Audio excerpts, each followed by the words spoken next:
recebê-la, como semeando a palavra vai estar recebendo a serva de Deus. Seja bem-vinda em nome do Senhor Jesus. Já venha se encaminhando para cá, nós já vamos estar ouvindo a palavra do Senhor. Vamos estar orando pela serva de Deus. Nós sempre temos por costume, antes de sermos abençoados, abençoar também. Se coloque de pé, igreja. Vamos orar a Deus, pedir a Ele que venha derramar porção dobrada sobre a vida da filha dele, sobre o seu ministério, sobre tudo aquilo que leva e que carrega o nome dela, e que eu creio que ela será a primeira a colher dos frutos que ela irá semear aqui nesta noite. Amém? Estenda as tuas mãos. Pai amado, nós apresentamos a Ti a Tua serva, Senhor, e tenho certeza que o Senhor falar grandemente aos nossos corações através da vida da Tua filha, meu Pai. Desde já eu quero Te louvar e Te agradecer, porque o Senhor a trouxe aqui neste lugar, meu Pai, debaixo de bênção, meu Deus. O Senhor trouxe ela, meu Pai amado, e aqui ela está aqui, meu Deus, e vai ser Sua boca aqui, meu Pai, nesta noite. Fala comigo, fala com a Tua igreja, meu Pai, que a Sua voz, meu Deus amado, seja falada aqui a cada coração, que nós venhamos ouvir, que nós venhamos estar atentos a tudo aquilo que o Senhor semear aqui nesta noite, meu Pai. E eu peço sobre a Tua filha a porção dobrada do Teu Espírito, meu Pai. Em nome de Jesus, colocamos a Tua serva nas Tuas mãos, meu Pai, e assim nós agradecemos desde já, em nome de Jesus. A igreja pode aplaudir ao Senhor pela vida da serva de Deus. Aleluia. Permaneçam de pé, queridos.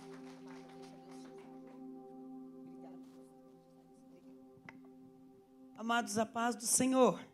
Amém. Paz do Senhor. Amém. Graças a Deus que nos dá vitória. Aproveitando que você está sobre os seus pés, abra a tua Bíblia. Gostaria de compartilhar 2 versículos contigo. Primeiro livro das Crônicas, no seu capítulo de número 4, a partir do verso de número 9. Primeiro livro das Crônicas, do capítulo de número 4, a partir do verso de número 9. Sou grato a Deus por essa riquíssima oportunidade. Posso dizer como o salmista, ele disse que foi o Senhor quem fez isso. E é coisa maravilhosa aos nossos olhos. Deus é bom em todo o tempo. Primeiro livro das Crônicas, capítulo 4, e o verso 9 diz assim: E foi Jabes mais ilustre do que os seus irmãos. Sua mãe chamou-lhe Jabes, dizendo: Porque com dores o dei à luz. Jabes invocou o Deus de Israel, dizendo: me abençoa muitíssimo, alargue as minhas fronteiras, e seja comigo a tua mão, de modo que não me sobrevenha o mal. E Deus lhe concedeu o que lhe tinha pedido. E Deus lhe concedeu, alguém já está entendendo, o que lhe tinha pedido. Para encerrar, e Deus lhe concedeu o que lhe tinha pedido. Você pode levantar as mãos e agradecer a Deus por tudo. Senta fazendo barulho de adorador.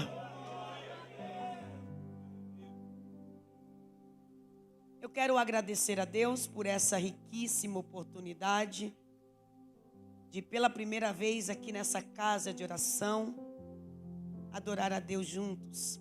Agradecendo a Deus pela vida do pastor dessa igreja. Que honra, pastor. Eu me sinto privilegiada. Muito obrigado, e que Deus continue abençoando o Senhor, sua casa, te dando saúde, graça, alargando as fronteiras, e que as boas mãos do Senhor estejam sobre ti e a sua família. Pastora linda, Deus abençoe tua vida. Que bom poder adorar a Deus contigo mais uma vez. É um privilégio. Os pastores, Deus abençoe. Deus abençoe. Os pastores, Deus abençoe a vida de todos de uma forma extraordinária. Também o Henrique, pastor Henrique, muito, muito obrigado por ter lembrado de mim. Que Deus recompense a tua vida. toda essa igreja linda, as irmãs do ciclo de oração, onde aquele dia no restaurante demos lugar com força. Foi coisa do céu. E eu tô orando. Faz de novo. Faz de novo. Tem coisa que fica marcado na nossa história, né? E aquele dia ficou marcado na minha história, pelo menos ficou marcado. Que carinho, que igreja abençoada, que igreja amorosa. E aonde eu vou, eu falo daquele dia, viu, irmãs? Apesar que tem gente que não acredita, é muita areia pro caminhãozinho, mas foi verdade. Foi lindo demais para marcar a história de muitas mulheres. Eu tenho certeza que Deus vai continuar falando contigo. Em 1 minuto eu me apresento. Eu congrego na Igreja Evangélica Assembleia de Deus. Sou casada há 31 anos com o homem mais feliz da terra, 23 anos. E a rapinha do tacho, a Rebeca, tem 20 anos de idade. Há 2 anos atrás eu tive o privilégio de casar 2. Casei a Eduarda e casei a Gabriele. Falta casar a Rebeca e eu estou orando. Senhor, apressa-te em me dar a vitória. Rebeca tem 1,5 m. Chegou um rapaz em janeiro com 1,90 m e pouco e disse que queria namorar com Rebeca. E eu disse para ele assim, aqui em casa se namora para casar. Quando foi ontem, ele chamou eu de canto e disse, ô sogra, ajuda eu em oração porque eu quero casar. Eu disse, pensa num Deus que ouve oração.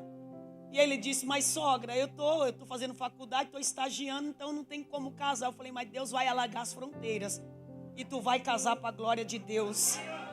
Eu já orei de madrugada, Senhor, tu ouviu o que ele falou? Senhor, me ajuda. Uma vez, pastor, eu fui pregar lá em Jacareí.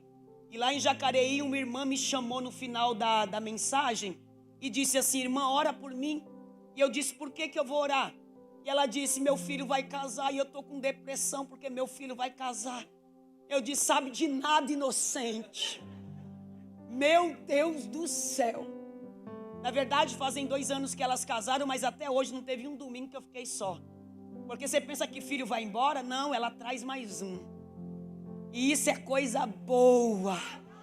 Jesus é bom em todo tempo. Amém? Amados, quem escreveu o livro de Crônicas, segundo alguns historiadores, foi Esdras, 430 anos antes de Cristo. Agora a tradição judaica afirma que foi Esdras que escreveu para estabelecer novamente o momento de culto de um povo que estava voltando do cativeiro babilônico. Quando nós lemos o livro das Crônicas, do capítulo 1 até o capítulo 9, trata de descendências e genealogia. São uma sequência de nomes, Ital, Gerotal, Ital, Gerotal. Na verdade, até o capítulo de número 9, só vai falar de descendência e de genealogia. E quem não gosta de ler sobre descendência e genealogia, pula logo para o capítulo de número 10, onde fala sobre a morte de Saul. Para nós, falar de descendência e genealogia não é algo de tanta importância. Nós não damos tanta importância acerca de descendência e genealogia. Mas para um judeu, falar de descendência e genealogia é algo de suma importância. Para um judeu, esse negócio de tal gerotal e tal gerotal é algo de suma importância. Tanto é que Mateus, quando vai escrever o Evangelho de Jesus, lá no capítulo 1 e o verso de número 17, Mateus vai dizer assim, ó, de Abraão até Davi são 14 gerações, de Davi até o cativeiro babilônico são mais 14 gerações, do cativeiro babilônico até Cristo são mais 14 gerações. Mateus começa o Evangelho falando de descendência e de genealogia. Para nós falar isso não é tão importante, mas para um judeu é algo de suma importância. Agora o cronista vai dizendo, e tal, gerotal, até o capítulo de número 4. Quando chega no capítulo de número 4, ele vai narrar sobre a descendência de Judá. Verso de número 9, ele para tudo que ele está descrevendo e ele vai narrar a biografia de um homem, biografia curtíssima, de um homem chamado Jabes. Mas o que esse homem fez de tão importante? para que a história dele fosse escrita. Ele vai escrevendo, e segundo a Bíblia, do capítulo 1 até o capítulo 4, são mais ou menos 500 nomes. 500 nomes. Quando chega no capítulo 4, ele começa a dizer até o verso de número 8. Quando chega no verso de número 8, ele para de falar e tal, gerou tal, e ele começa a escrever a biografia desse jovem. Só que parece que ele começa pelo final, porque a primeira coisa que ele vai dizer é que foi Jabes mais ilustre do que os seus irmãos. Quando eu falo isso, e foi Jabes mais ilustre do que os seus irmãos, quem é que não quer andar com alguém ilustre? O escritor, o cronista vai dizer, Jabes foi mais ilustre. E o que é uma pessoa ilustre? É alguém importante, é alguém de alta patente, é alguém que possui nobreza, é alguém famoso, é alguém aplaudido. E quem é que não quer andar com alguém ilustre? Quem é que não quer andar com alguém que irradia luz? Quem é que não quer andar com alguém admirável, respeitável? Só que quando o cronista continua, ele diz, sua mãe chamou-lhe Jabes dizendo, porque com dores o dei à luz. Peraí, a mãe de Jabes está grávida. E ela sente tanta dor na hora de dar à luz, que quando a criança nasce, ela amaldiçoa a criança, dizendo, seu nome vai se chamar Jabes, ou Jabes, que quer dizer, aquele que nasceu para causar dores. Naquela época, e segundo a história, essa mulher já tinha outros filhos. Essa mulher, tanto é que a história vai dizer, ele foi mais ilustre do que os seus irmãos. E aqui para nós, ser ilustre não é fácil. Agora, ser mais ilustre do que todos se torna mais difícil. Só que a Bíblia vai dizer que aquela mulher já teve filhos, tanto é que ele é mais ilustre que os seus irmãos. Todo mundo sabia como é uma gestação. Toda mulher que tem a criança sabe a dor que vai sentir. Todo mundo, as mulheres que ficam grávidas, sabe da dor do parto. E naquela época não tinha cesariana. Naquela época não tinha ultrassom. Não tinha isso que nós temos hoje. Então aquela mulher já tinha tido filhos. E quando Jabes vai nascer, ela amaldiçoa aquela criança. Só que eu abro um parênteses para dizer, gerar o ilustre dói. Gerar o ilustre causa dor. Olha que interessante. Eu tenho 3 meninas. A primeira que eu tive, eu senti uma dor terrível. Foi normal e eu senti uma dor terrível. Quando eu fiquei grávida da segunda, eu já sabia o que me aguardava. Eu já sabia que eu ia sentir dor. E aí quando a Gabriele nasceu, eu senti uma dor terrível. Agora na terceira, eu já sabia tudo e mais um pouco daquilo que eu ia passar. Então eu já fui preparada. Primeiro eu sofri muito. A segunda eu sofri menos. E a terceira muito menos ainda. Porque na terceira eu já sabia o tempo de ir para o hospital. E deu certo. Aquela mulher já tinha tido outros filhos. E ela sabia que a dor estava dentro da normalidade. Ela sabia que ela ia gerar com dor. Porque tem hora que dói gerar. Tem hora que traz um desconforto gerar. Mas aquilo que você está gerando é tão ilustre que esse desconforto e essa dor vai passar e você vai apresentar o ilustre dizendo, eu passei por dor, mas olha aqui, olha a vitória que Deus colocou nas minhas mãos. Para um judeu o nome quer dizer muito acerca daquela criança. Para nós não. Nós escolhemos o nome porque gostamos do nome. Queremos homenagear alguém através do nome. Nós escolhemos o nome porque a novela está passando o nome, está bombando e a gente quer colocar aquele nome no filho. Mas para um judeu, o nome era uma profecia. Eu vou te dar um exemplo. Você lembra quando a Arca da Aliança foi levada? Quando Eli ouve a notícia, Eli, seus filhos, Ofni e Finéia, morreram na guerra. Ele vai sentar na cadeira, porque quando alguém diz, a Arca da Aliança foi levada pelos filisteus, ele cai e quebra o pescoço. A esposa de Finéia está grávida. E ela ouve dizendo assim, teu marido morreu na guerra. Como é que é? O teu cunhado também morreu na guerra. Como é que é? Teu sogro acabou de morrer. Como é que é? E a Arca da Aliança foi levada pelos filisteus. A Bíblia diz que ela começou a entrar em trabalho de parto. E quando a criança nasceu, ela colocou o nome de Icabô, que quer dizer, foi-se a glória de Israel. foi levado à glória de Deus. Você lembra de Rebeca?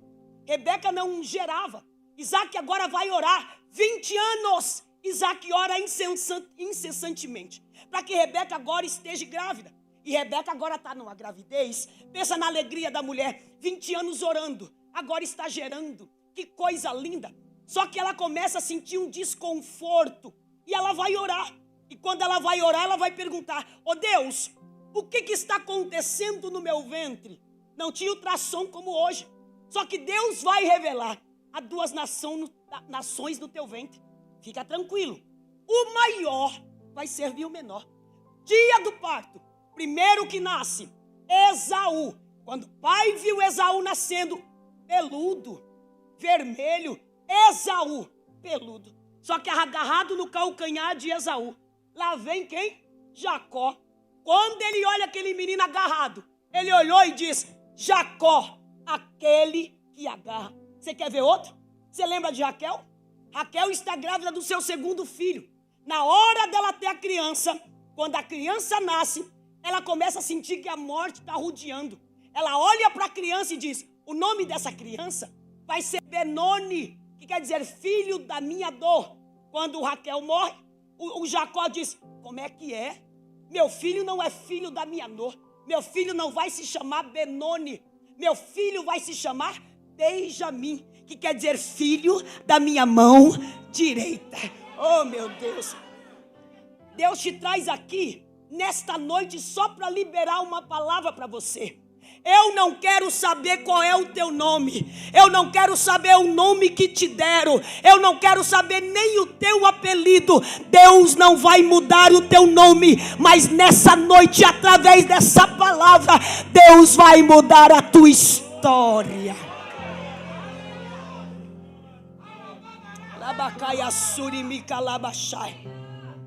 Jabes, ele podia olhar para aquela situação e se conformar.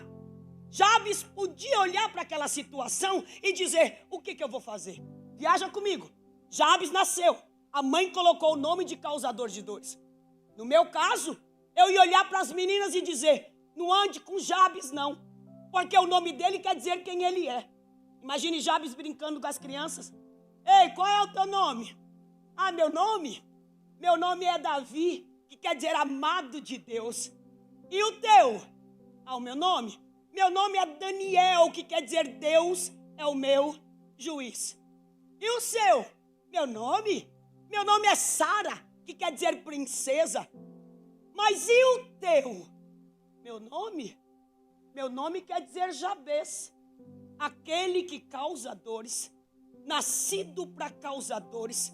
Irmão, a Bíblia diz assim, Provérbios 18, o poder da vida e da morte está na língua.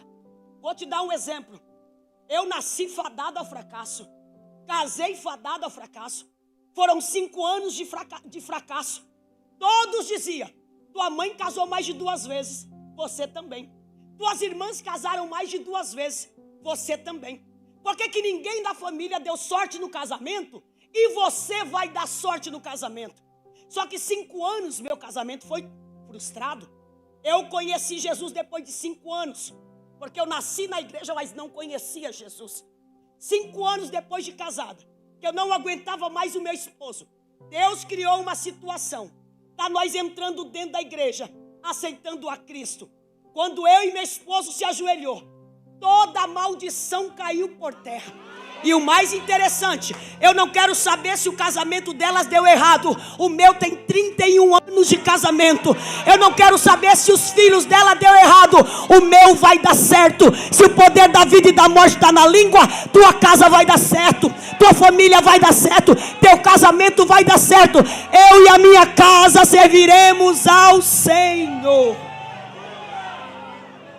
Ninguém casa para ser infeliz. Alguém olha e fala, se o poder da vida e da morte está na língua, alguém olha e fala, nasceu para ser um bebum, nasceu para ser um desempregado.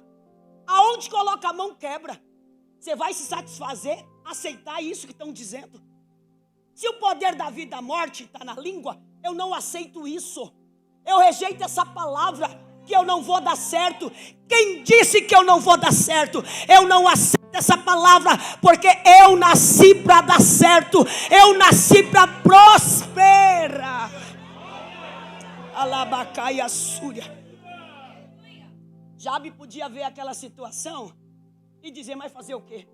Foi a minha mãe que colocou esse peso sobre os meus ombros.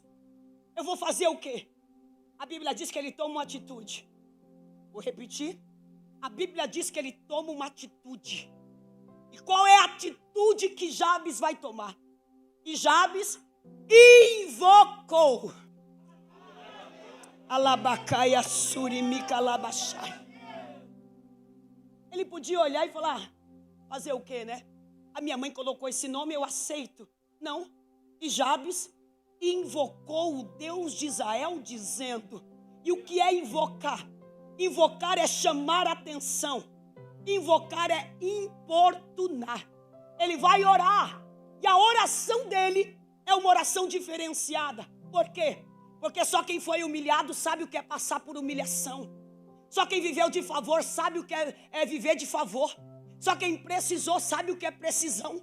Ele vai invocar o Deus de Israel. Ele vai orar. Irmãos, quando eu olho para a mulher do fluxo de sangue, eu aprendo muito com aquela mulher. E por que eu aprendo com aquela mulher? Ela vai atrás de Jesus.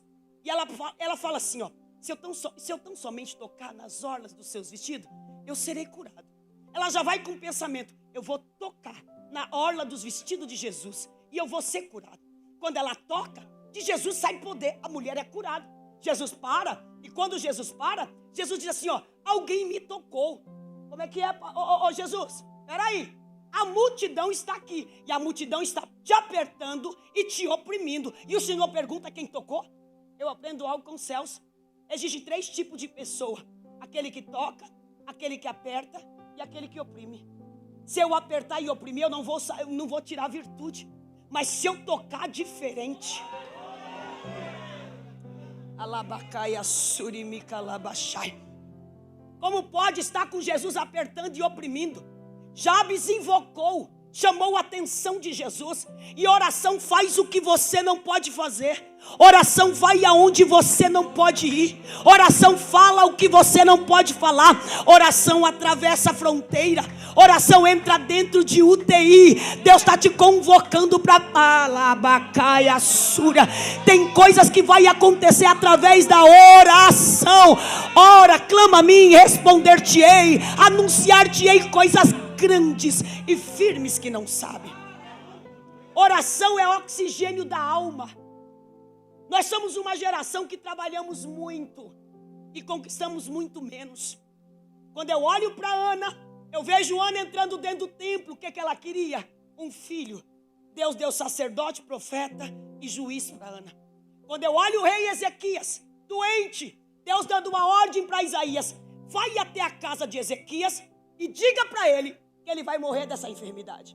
Lá vai o profeta Isaías: ô rei, assim te diz o Senhor, coloca a tua casa em ordem, porque tu vai morrer.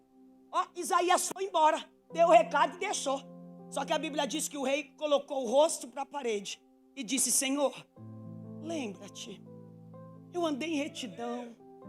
Lembra, Senhor, eu andei reto. Isaías estava no pátio, Deus fala: volta lá, diga para ele que eu estou acrescentando. Alabacaia. Irmão, quando eu falo de oração, eu lembro de Moisés. Que coisa linda.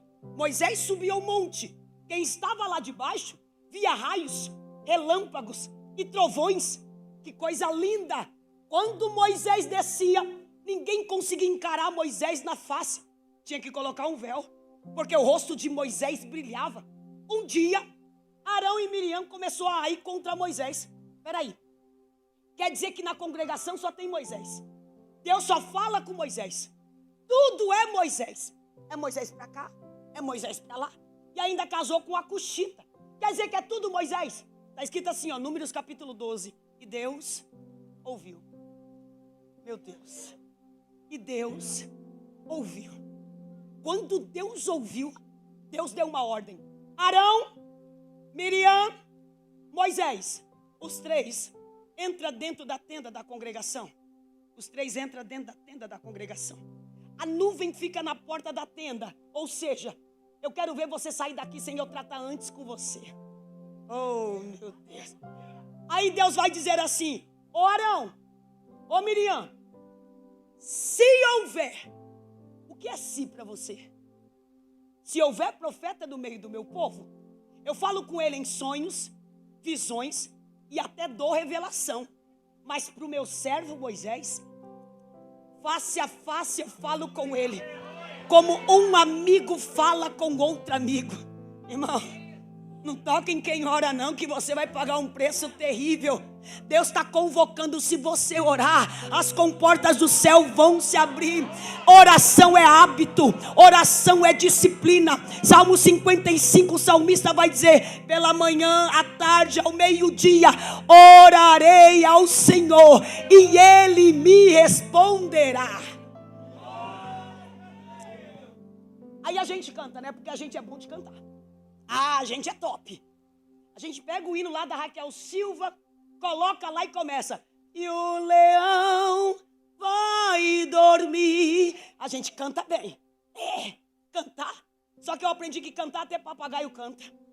Para o leão dormir, eu tenho que ter um período com Deus em oração. Senão o leão não dorme. Porque a nossa desculpa hoje é: eu não tenho tempo para oração. Mas quem não tem tempo para orar está perdendo tempo. Oração é chave de vitória. Daniel orou, Moisés orou, Abraão orou. E você, para ser vitorioso, tem que orar. Na verdade, Jesus foi o maior exemplo de oração. Jesus, tanto na teoria como na prática, ele ensinou de oração. Mateus capítulo 6, os discípulos perguntam assim para Deus, para Jesus: mestre, nos ensina a orar. E esse versículo me constrange. Porque os discípulos perguntam assim: mestre, nos ensina a orar. Jesus vai dizer assim, ó: e vós, quando entrares no seu quarto, fecha a tua porta e fala em secreto com Deus. O Deus que te...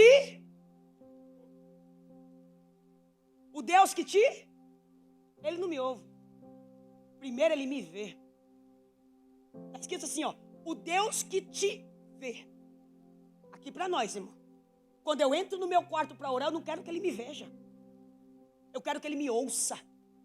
Só que antes dele me ouvir, ele vê o que tem dentro do meu coração. E se aquilo que tem dentro do meu coração bate com aquilo que a minha boca está dizendo. Porque tem hora que o coração está dizendo uma coisa e a boca está dizendo outra. Irmã, não entendi. Vou te explicar. Tem hora que eu olho para alguém e falo: Senhor, abençoa a tua serva. Dê graça para a tua serva. Alargue as fronteiras, mas o coração está assim, ó: tomara que morra, tomara que morra, tomara que morra.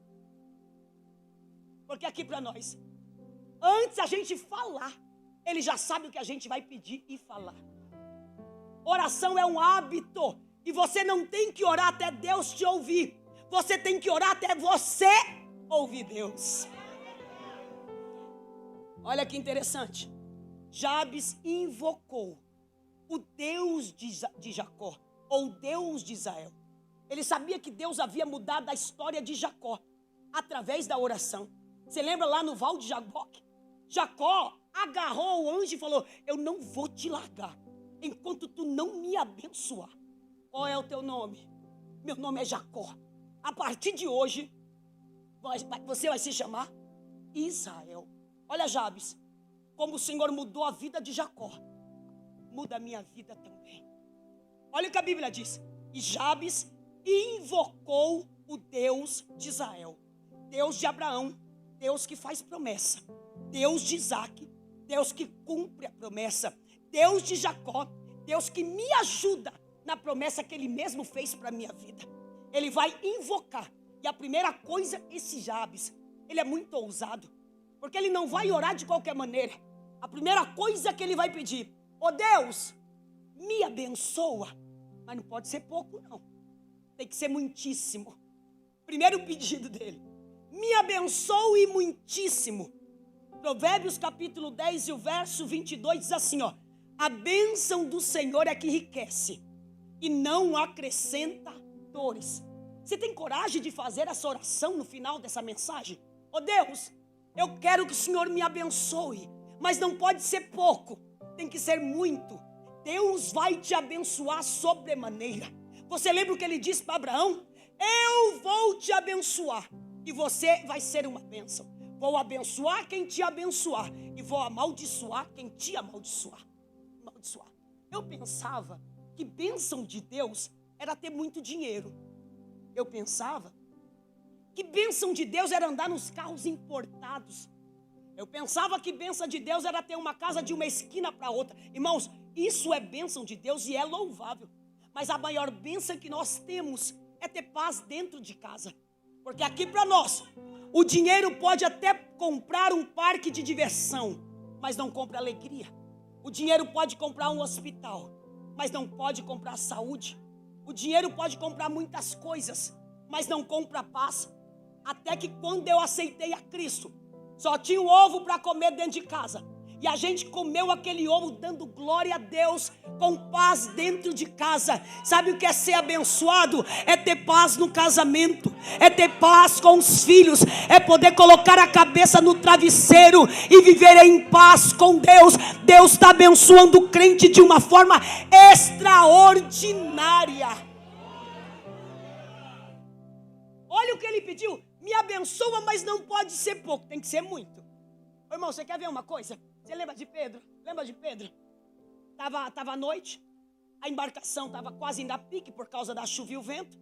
Aí Jesus vem andando sobre as águas. Olha que bênção. Foi andando sobre as águas. Os discípulos olharam e disseram: fantasma. Meu Deus, nós vamos perecer. Aí Pedro, ousado Pedro: ô mestre, és tu mesmo? Sim, Pedro, sou eu. Se és tu mesmo, então deixa eu ir ter contigo de sobre as águas. Olha que homem terrível. Ó Jesus, Pedro, vem. Meu Deus. Você conhece outra pessoa além de Jesus que andou sobre as águas? Você conhece outra pessoa tão abençoada ao ponto de andar com Jesus sobre as águas? Pedro olhou para Jesus e foi andando sobre as águas. Ele até afundou, mas que ele andou sobre as águas, ele andou. Se está bom para você, está bom para Deus. Mas nessa noite eu estou pedindo: Senhor, eu quero ser abençoada, mas não pode ser pouco, tem que ser muitíssimo. Segundo pedido desse Jabes, homem ousado, porque ele vai dizer assim: ó, ô Senhor, alargue as minhas fronteiras. Antes de falar de alargar as fronteiras, sabe de quem eu me lembrei agora? De Balaque e Balaão. Você lembra quando Balaque olha para Balaão e fala assim: amaldiçoa o povo, amaldiçoa que eu te pago para você amaldiçoar o povo de Israel. Quando ele foi amaldiçoar, ele disse: como eu posso amaldiçoar se Deus já abençoou? Eu vou repetir: não vale encantamento contra a tua família, obra de macumbaria, feitiçaria, palavra ao contrário não vale contra a tua vida. Deus abençoe, eu quero ver quem vai retroceder a palavra de Deus sobre a tua vida. Seja abençoado de uma forma tão grande que toda palavra ao contrário vai cair por terra. Pode fazer macumba, pode fazer o que quiser, Deus está abençoando e muitíssimo. Segundo pedido: Senhor, alargue as minhas fronteiras. Irmão, tem gente que tem medo de crescer. Tem gente que tem medo de crescimento. Senhor, tá bom aqui, não precisa alargar nada, mas Jabes vem me ensinando: amplie os meus termos, aumenta o meu território, me dê largueza, me dê espaço, me dê mais oportunidades, me dê novos lagares. Eu quero crescer, Senhor. Jabes está pedindo crescimento. E sabe por que pessoas não querem crescimento? Porque crescimento traz muito trabalho. Oportunidades traz muito trabalho. Então eu prefiro ficar aqui, quietinha, e tá bom assim. Mas eu tenho uma notícia do céu para o teu coração: crescimento faz parte dos planos de Deus para a tua vida. Eu vou repetir porque tem gente que está muito sossegado. Está na hora de crescer, porque crescimento faz parte dos planos de Deus para a tua vida. Você vai crescer, e se Satanás vem por um caminho, vai ter que bater em retirada por 7 caminhos, que Deus está te dando novas oportunidades. Tem gente que tem medo de crescer. Tem gente que olha para a sua situação e diz. Uma vez eu recebi um convite para pregar numa igreja muito grande. Muito grande. Mas muito grande. E é uma das igrejas maiores que eu ia pregar. E chegou no dia de pregar, eu olhei para mim e disse assim, vou não, Jesus. Senhor, sabe por que eu não vou? Porque eu vou passar vergonha. Eu não tenho capacidade para isso. E eu não fui. E depois Deus usando o irmão disse assim, oportunidade passa. E você perdeu a tua. Você está entendendo o que Deus está dizendo para você? Ah, não, aqui na empresa eu não quero crescer porque tem gente muito melhor do que eu. Sempre vai ter. Tem gente mais capacitada do que eu. Sempre vai ter.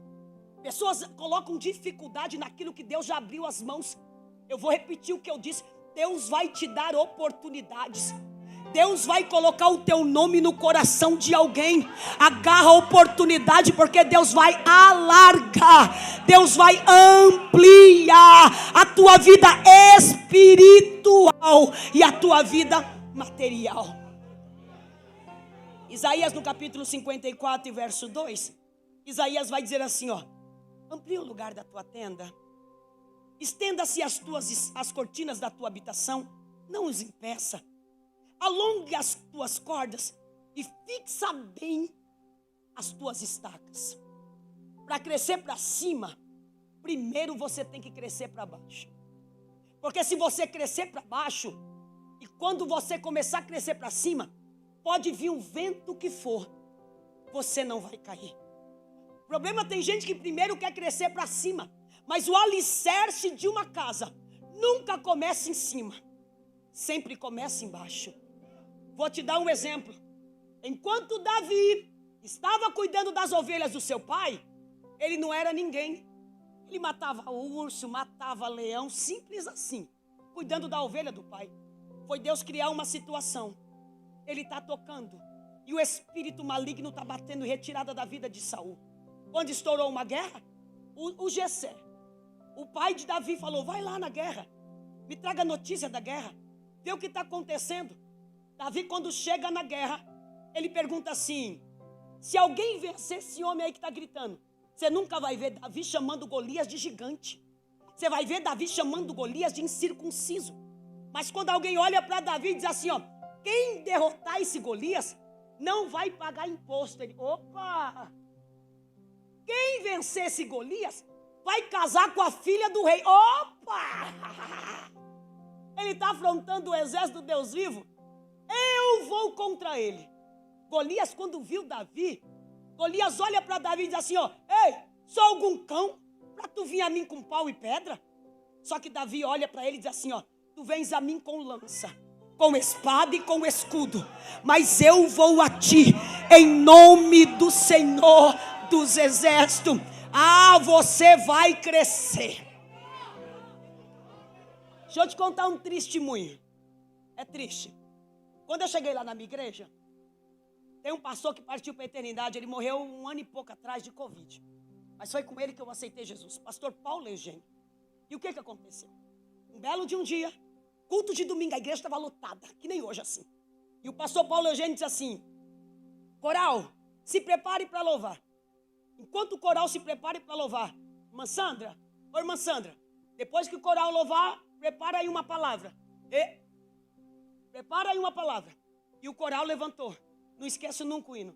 Tu és fiel, Senhor, meu Pai celeste. Enquanto o coral cantava, eu fui embora para casa. Fiquei lá em casa, meu Deus, será? Aí chega meu esposo: ô nega, por que você foi embora? Você não escutou? Pastor Paulo Eugênio disse que eu tenho a oportunidade. Nega, que feio. Fiquei com tanta vergonha de você. Por quê? Porque ele falou assim: vê se a irmã Sandra entrou aí no banheiro. Cadê a irmã Sandra? Sandra, eu fiquei com tanta vergonha de você. Quando o meu esposo falou isso, eu disse: lá no mundo era mexe comigo pra tu ver. Agora com medo de uma oportunidade. Eu disse para Deus: Deus, se o Senhor tem isso para mim, eu quero. Me dê capacidade para subir em cima do púlpito e falar da tua palavra. Senhor, me dê crescimento, porque eu quero crescer. Tira todo o medo da minha vida, Senhor. Senhor, se o Senhor tem para mim, eu quero aquilo que o Senhor tem para mim. Primeiro trabalho que eu fui, Presídio. Porque na semana seguinte, precisa de alguém para ir cantar lá no presídio. Estou aqui, ó. Precisa de alguém para ficar na cantina fazendo bolo. Ó, o meu bolo parece aquele creme crack, mas eu estou aqui, ó. Eu estou aqui, ó. Precisa de alguém para reagir às irmãs. Se precisar de mim, eu estou aqui, ó. Sabe por quê? Quando Jesus olhou para a árvore e viu beleza, quando ele foi para baixo da árvore pegar um fruto, só tinha beleza. Cadê os frutos? Eu não quero ter cara de crente e não der fruto. Deus está te chamando para um novo tempo. Deus está te chamando para um tempo de crescimento. Você pode dizer: Senhor, eu quero crescer. Dai-me novos territórios. Dai-me novas oportunidades. Dai-me novos projetos. Porque eu vou realizar com graça. Porque nessa noite o Senhor está me dando crescimento. Você tem coragem de dizer: Senhor, amplie o meu território, me dê crescimento. E para mim foi pouco, porque eu fui pregar alguns chás de mulheres. Pastor, um monte de chá de mulheres que eu estou indo pregar, e as irmãs vêm falar comigo de um assunto que eu não sei.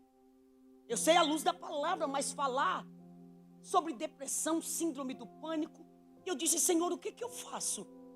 Fui pregar no Rio de Janeiro e a moça me pediu um conselho sobre abuso sexual de mãe. Para ela eu disse: o que eu faço? E o Senhor falou: entra na faculdade, faz psicologia. Eu disse: a minha mente não dá mais. Tá eu lá sentado com aquele monte de menino. E eu tô lá. O Senhor falou que eu vou crescer nessa área, então eu tô aqui, ó. Cinquentona, mas tô aqui, ó. O povo olha e fala: o que tu tá fazendo aí? Eu tô aqui, ó. Você está entendendo o que Deus está dizendo para você? Não está velha não, velha é o pecado. Vai crescer sim, vai prosseguir sim, vai ampliar os meus lagares e me dar crescimento. Pro nome me calabacai, assuri me calabachai. E o último pedido dele: que a tua mão seja sobre mim, de modo que não me sobrevenha. Menino, que coisa linda. Que a tua mão esteja sobre mim, de modo que não me sobrevenha o mal. Porque aqui, Senhor, não adianta o Senhor me abençoar. Não adianta o Senhor me dar territórios novos e grandes. Se a tua mão não estiver sobre mim, eu não vou saber administrar, porque a tua mão é a tua presença. Se a tua presença estiver comigo, vai ficar tudo mais fácil. A tua mão é mão protetora. A tua mão é mão que me guia. Tua mão é mão que me cobre com o teu sangue. A tua mão me transporta. Se a tua mão não estiver comigo, não me faça sair daqui. Você lembra o que Moisés disse? Se a tua presença não for comigo, a terra é boa, a terra mana leite e mel, mas eu quero é a tua presença indo comigo. Que a tua mão esteja sobre mim, de modo que não me sobrevenha o mal.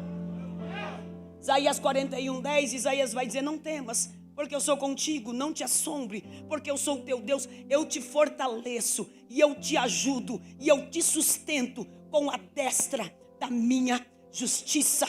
Você lembra o que Isaías 49:16, o teu nome está gravado na palma das minhas mãos. Só que eu descobri 2 tipos de mão na Bíblia, tem muitos, mas 2 que me chamam a atenção: mão protetora e mão de juízo. O que é mão protetora? Quando o faraó lá estava oprimindo o povo, que Deus levanta Moisés, o que Deus diz para Moisés? Com mão forte, eu vou tirar o povo do Egito. Você quer ver outro? Você lembra Jesus escrevendo na areia? Foi pega uma mulher no ato de adultério. Foi entregue a Jesus dizendo: ô mestre, a lei manda apedrejar. E vós? O que nós podemos dizer ou fazer? Jesus estava escrevendo, ó a mão protetora. Escrevendo na areia ele estava. Ele olha para os acusadores e diz: quem não tem pecado, atira a primeira pedra. Deixando a pedra, saiu um. Deixando a pedra, saiu outro. Deixando a pedra, saiu outro. Ficando somente Jesus e a mulher. Jesus olha para a mulher e diz: mulher, cadê os teus acusadores? Senhor, todo mundo foi embora. Ah, é? eu também não vou te acusar. Vai em paz, não peques mais, para que não te suceda algo pior. Mão protetora. E a mão de juízo? Você já viu Daniel, capítulo de número 5? Quando Beltesazar começa a brindar com os utensílios de ouro da casa de Deus, a Bíblia diz que na caidura da parede do palácio apareceu um dedo de mão de homem escrevendo Mene, Mene, Tekel, Parsim. O rei que estava bêbado, dando brinde com os outros homens nos vasos de Deus, ficou pálido. Um joelho começou a bater no outro. Ele ficou branco, chamou os astrólogos. Leu o que está escrito? Não sei. Chamou os feiticeiros. O que está escrito? Não sei. Chamou toda aquela cambada. Ninguém conseguiu ler. Entrou na sala uma. E olha o que ela disse. O que está acontecendo? Eu imagino o rei dizendo assim. Olha aqui, ó. Apareceu um dedo de mão de homem escrevendo na parede. Já chamei astrólogo, feiticeiro, encantador. Ninguém consegue ler. Aí a rainha lembrou de quem? De Daniel. Há um no teu reino, cujo espírito dos deuses santos é sobre ele. E nele foi achado graça, luz, sabedoria e inteligência. Seu pai constituiu o chefe de todo esse povo aqui. Cadê ele? Ele não está na festa. Aí eu posso abrir um parênteses aqui? Não é toda mesa que Jesus quer que você sente. Não é toda rodinha que Ele quer que você sente. Porque se você sentar em toda a mesa, quando Ele mandar você se levantar contra a mesa, como se você está sentado na mesa? Ó, manda chamá-lo. Foram chamar Daniel. Quando Daniel chegou, a primeira palavra do rei: és tu aquele Daniel dos cativos de Judá? Que eu tenho ouvido falar de você. Que em você há graça, luz, sabedoria. Você consegue ler o que está escrito? Posso conjecturar? Daniel olhou para aquilo. Deixa eu conjecturar. Tu veio aqui, né, Jesus? O Senhor não foi convidado, mas mesmo assim veio. Mas por que o Senhor veio? Olhou para a mesa. Porque alguém tocou nos vasos. Tocou aonde não era para tocar. Você consegue dar a interpretação do que está escrito, Daniel? Consigo. Mas antes, deixa eu te lembrar de uma coisa. Você lembra do teu pai? Teu pai, Nabucodonosor. Quem ele queria, ele abatia. Quem ele queria, deixava viver. Quem ele queria, ele engrandecia. E quem ele queria, ele empobrecia. Mas deixou a soberba entrar dentro do seu coração. E você lembra o que aconteceu com ele? Foi morar lá com os animais selvagens. Tudo por causa da soberba. Deixa eu te lembrar uma coisa. Você tinha exemplo dentro de casa como não se comportar. E se comportou da mesma forma. Irmão, isso é tremendo. Tem gente que tem exemplo dentro de casa de como não se comportar. E se comporta da mesma forma. Tem gente que sabe que o adultério destruiu a família. E está indo pelo mesmo caminho. Tem gente que sabe que a mentira destruiu a família. E está indo pelo mesmo caminho. Irmão, eu tenho um exemplo dentro de casa de como não me comportar. Meu pai, pastor, pensa no homem que sabia a Bíblia. Meu pai era a Bíblia pura. Terminava de pregar, ia para o bar beber. Traiu minha mãe a horrores. Até que, sabe o que aconteceu com meu pai? Virou mendigo e foi morto, enterrado como indigente. Agora vem eu pregando a palavra. E eu sei que meu pai tinha o mesmo ofício que eu. Eu vou me comportar da mesma maneira? Se eu tenho exemplo dentro da minha família de como não me comportar, eu vou me comportar da mesma forma? Olha o que Daniel olha para o rei e diz: você tinha exemplo dentro da sua casa. E você caiu no mesmo caminho. Deixa eu ler o que está escrito. A mão misteriosa escreveu: pesado fostes na balança e achado em falta. Contou Deus o teu reino e dividiu entre medos e persas. Não entendi, Daniel. Está fora. A mão do Senhor protege, mas a mão do Senhor vem para corrigir também. Olha o que Jabes pediu: que a sua mão esteja comigo, de modo que não me sobrevenha o mal. Salmo 91 e o verso 3 diz assim, ó: porque ele te livrará do laço do passarinheiro e da peste perniciosa. Ele te cobrirá com as suas penas e debaixo das suas asas estarás seguro. A tua verdade é escudo e broquel. Não temerás espanto noturno, nem seta que ande de dia, nem peste que ande na escuridão, nem mortandade que assole ao meio-dia. 1000 cairão ao teu lado, 10.000 à tua direita, mas você mas a tua casa, mas a tua saúde não vai ser atingido. Deus está entrando com proteção. E se você ler, tem 3 pauzinhos, 3 pinguinhos, 3 pontos. Ele continua orando, só que termina dizendo: e Deus lhe concedeu o que lhe tinha pedido. Você consegue orar comigo nessa noite? Uma oração da alma. Senhor, tu sabes o que eu preciso. Eu tenho tantos desejos do coração. E tu és um Deus que realiza sonhos. Tu és um Deus que realiza desejos, projetos que estão na gaveta lá, porque tem alguém que acha que é incapaz de realizar aqueles projetos. Mas tu és um Deus soberano. Tu és um Deus maravilhoso. Tu és um Deus que traz existência aquilo que nem existe, porque o Senhor é dono do ouro e da prata. O Senhor é dono dos meus dias. O Senhor sabe o que vai acontecer amanhã. E eu te louvo. Eu te exalto porque nós adoramos um Deus grande. Um Deus poderoso.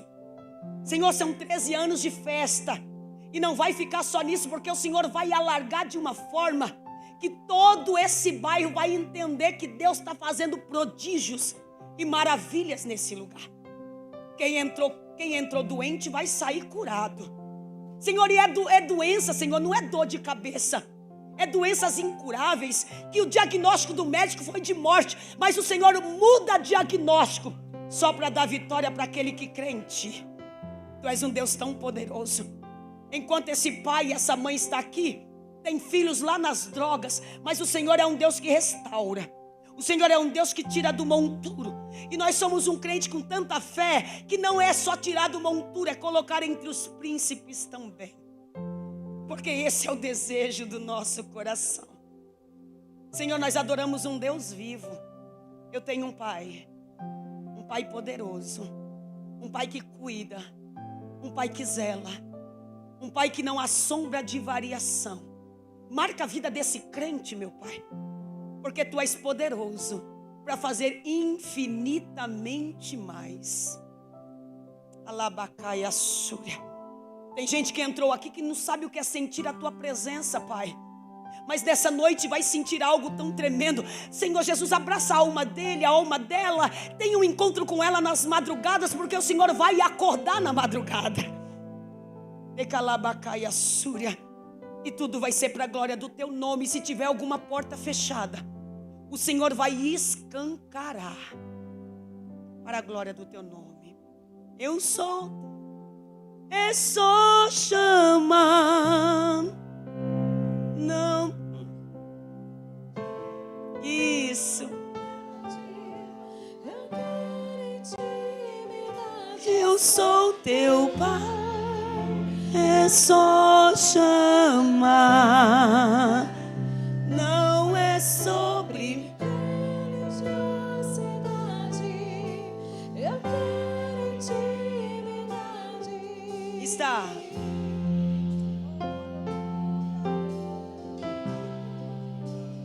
Religiosidade.